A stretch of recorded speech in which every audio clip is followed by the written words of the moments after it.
yang postmortem memang mayat tidak boleh digosokkan tubuhnya kerana mayat adalah mulia. Hatta mayat yang bukan Islam, walaupun kafir itu adalah najis, tapi mayat mereka tetap boleh. Bahkan ulama-ulama fiqh menyatakan kalau misalnya kita dalam masyarakat kita ni tiba-tiba ada jumpa satu mayat orang bukan Islam kat tempat kita, tak ada orang nak menguruskan, maka menjadi satu kemestian bagi kita menguruskan. Urus macam mana? Urus kalau kita nak mandi-mandi bersihkan dia, kita nak suruh bersih-bersih, kita mandi di tanah. Menurut Islam mereka itu memuliakan jenazah. Hatta mayat binatang pun kita tidak boleh membiarkan begitu saja, elok kita tanah. Kucing kita mati, kita kan tanah, tak boleh biarkan makan. Maknanya binatang kalau mati kena bolehkan, manusia bertahan lagi. Dan postmortem ini dia dah masuk dalam kes al-darurat tubihul mahzurat. Keadaan terdesak mengharuskan perkara terlarang. Yang membelah, merosakkan mayat itu, yang membelah tubuhnya tak boleh. Tetapi disebabkan tuntutan keperluan, nak mengesahkan kematian yang tidak ada unsur-unsur jenayah dan seumpamanya, maka boleh. Dan orang yang melakukan postmortem ini adalah orang yang cukup amanah, yang mesti menjaga kehormatannya. Kita selalu dengan saudara Sabri yang menguruskan jenazah di kawasan kita ni, orang yang dah mula tu, kaki kanan forensik hospital itu. Jadi dia biasa menguruskan, dan dia ni memang jenis menguruskan jenazah tanpa sepadan untuk jenazah. Kalau misalnya kita ni urus jenazah, kita ada sepadan. Kalau jenazah itu ada HIV, tak tahu. Kalau jenazah itu pecah kepala, dia tak berani. Kalau jenazah itu keluar perutnya, tak berani. Hari itu, Zabri ni beritahu, masa kita kebumikan seorang sahabat kita di Kabupaten di Bukit Rangin, kita bumi tu dapat isyak dah pukul 10. Jadi dia bergegas nak balik. Dia bisik pada ustaz, saya terpaksa balik kerana ada seorang terimam tadi pun saya tak berani nak menguruskan jenazah kerana tiba-tiba perut mayat tu keluar sebab dia punya jahit postmortem itu buka. Terimam tu nampak benar dekat itu. Dia ingatkan benar apa nak buat.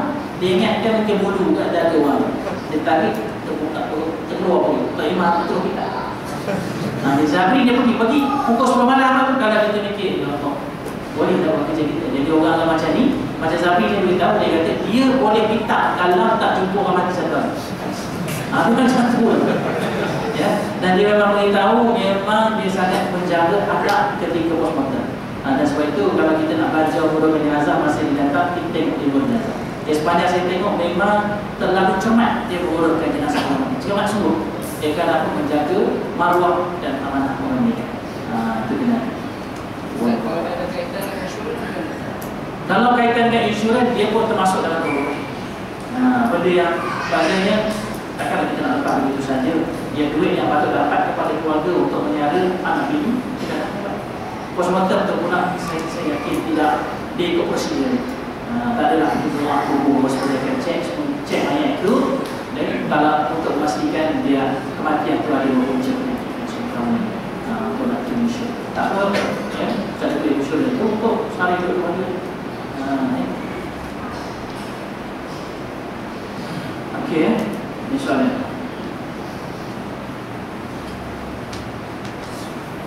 Baca soalan pertama. Sejak kebelakang ini banyak kenduri kahwin, setengahnya tidak mengikut syariat Islam, seperti pengantin perempuan tidak menutup aurat, bertabarus, bersanding, karaoke. Apa komen dengan Ustaz Naim? Malah perkara ini kadang-kadang berlaku di sekarang ini. Memang ini dah jadi satu budaya baru. Dia satu zaman dulu budaya ini dibuat. Kalau jenis banyak karaoke, joget ini sebenarnya, kalau di Pahang ni belah terbeli. Dia ada, kalau kenduri kahwin dia ada joget lampak. Dia lampak belakang orang semua, dia joget. Dan saya pernah pergi satu kampung ni ada Pahang ni. Kebetulan kita pergi buat program belajar situ, dia ada kenduri. Kalau saya pernah sebut dengan sebenar semua. Jadi kenduri kita ingat orang kampung ini memang jagalah anak Islam. Kita tengok orang pandang, rupanya kampung lagi dahsyat. Jadi hari besok tahu malam ni tu Mula-mula dia jemput saya dengan pelajar-pelajar ni pergi tahlil. Lepas Isyak dia tahlil, kemudian ada akikah, solat apa semua. Jadi kebetulan saya duduk dekat, nampak sahabat dia menunggu depan ni. Jadi depan pintu ni, bila dia ada isyarat, antara isyarat dia nampak macam ni. Rupanya dia bagi isyarat ke pentas. Pentas tu orang tengah standby nak menyanyi. Jadi beri isyarat itu maknanya tahlil doa udah siap. Jadi selesai dia imam, alhamdulillahirabbilalamin, cukup kan. Dan ini memang dia saya tengok terus nak menyanyi. Tapi menyanyi, mula-mula menyanyi dia panggil penyanyi wakil penyanyi yang menang pertandingan menyanyi yang peringkat orang segi dah salah.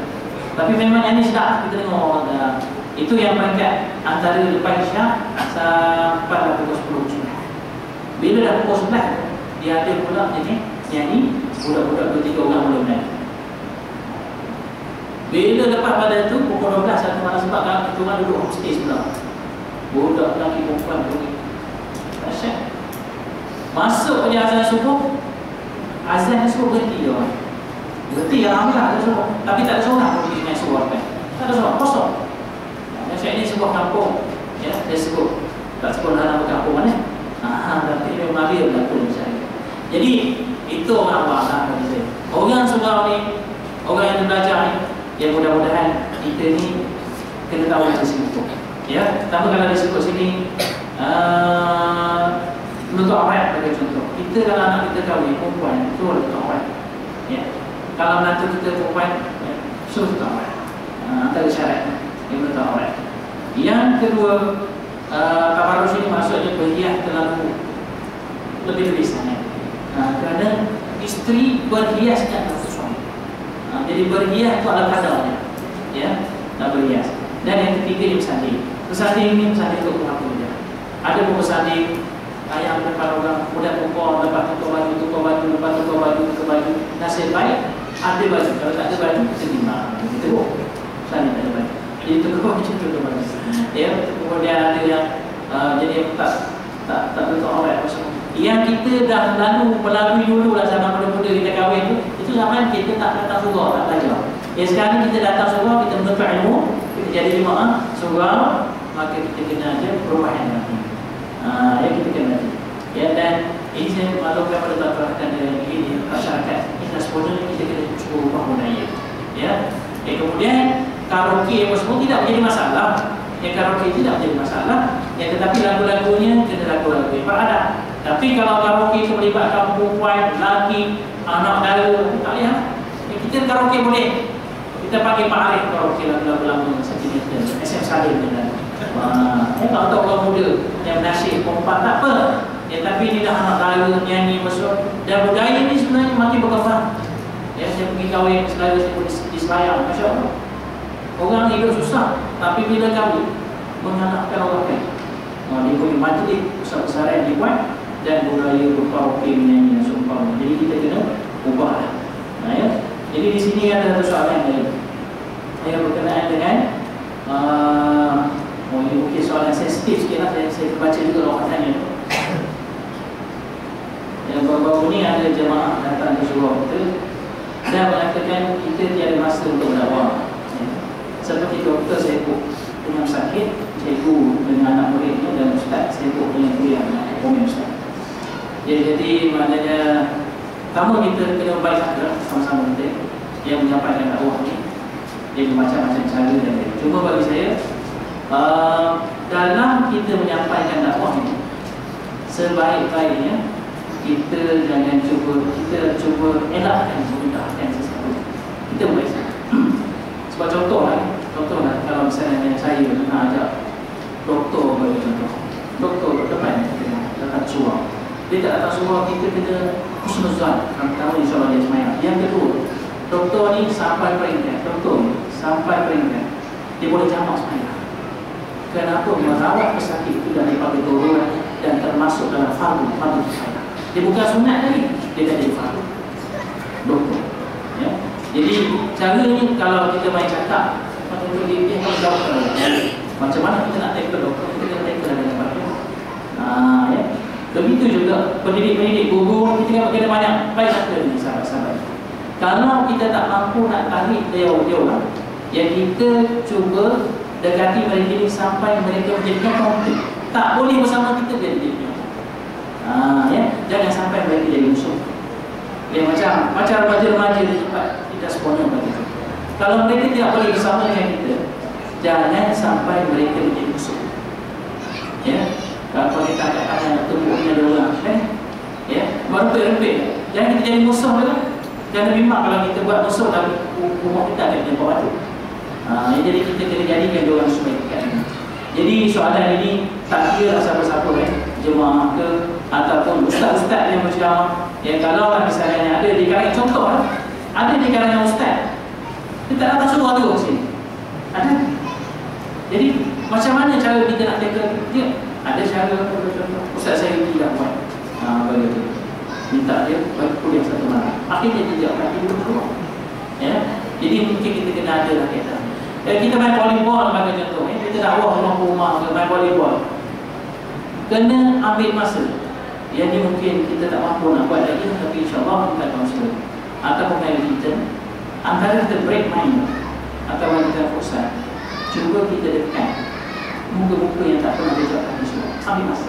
Dan kita main badminton ni, bermain satu game, 2 game, mesti kita rehat. Cuba kita jangan melangkah di tiga tapak. Duduk dengan sahabat kita ni yang memang tak pernah belajar. Dan cuba bisikkan. Misal atas suara. Itu je kalimah yang kalau kita mampu sampai. Dan kalau kita mampu sampai yang itu pun, Masya Allah, susah. Macam di volleyball, kalau kita buat tu, kita mungkin kasar sikit lah. Tengok-tengok main spike. Assalamualaikum warahmatullahi wabarakatuh. Malam ni ada kuliah, ada ceramah, ada jemaah datang. Alhamdulillah, respon sahabat-sahabat kita cukup banyak. Ya, bukan tak ada orang kita, orang lagi suka, dan alhamdulillah semua boleh. Jadi kita kena ambil kesempatan. Hatta kita pergi ziarah orang tahlil bagian itu. Ada seorang yang tak minat pergi ziarah orang tahlil, dia kata minat apa semua.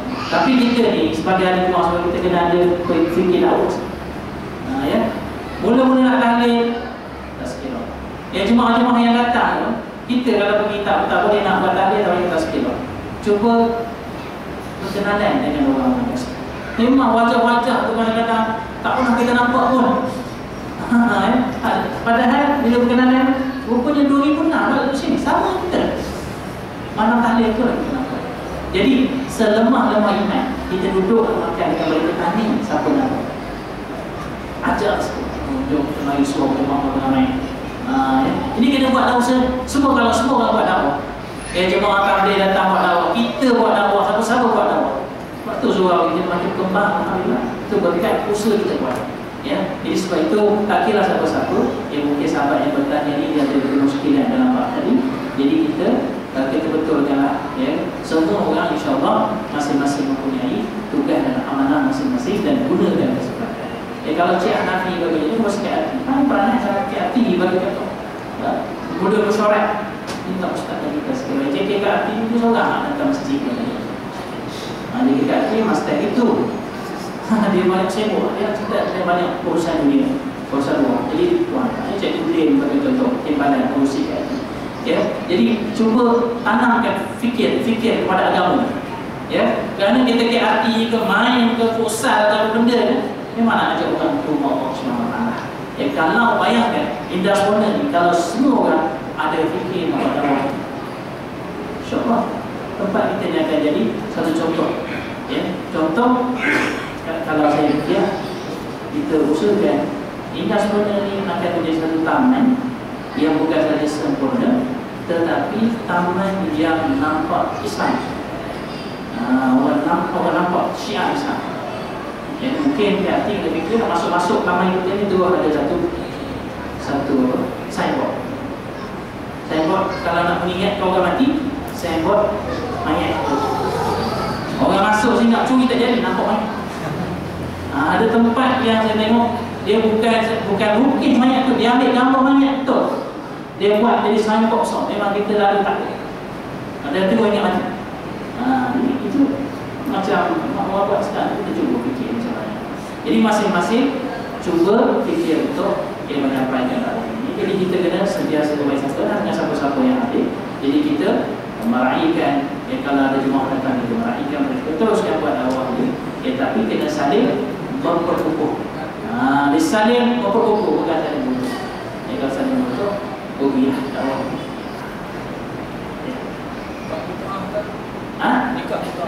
Nikah mut'ah. Nikah mut'ah ni dalam Syiah ada. Syiah. Jadi nikah mut'ah dalam Syiah ni, mut'ah ini dia sebenarnya mut'ah ni berseronok sebenarnya mut'ah.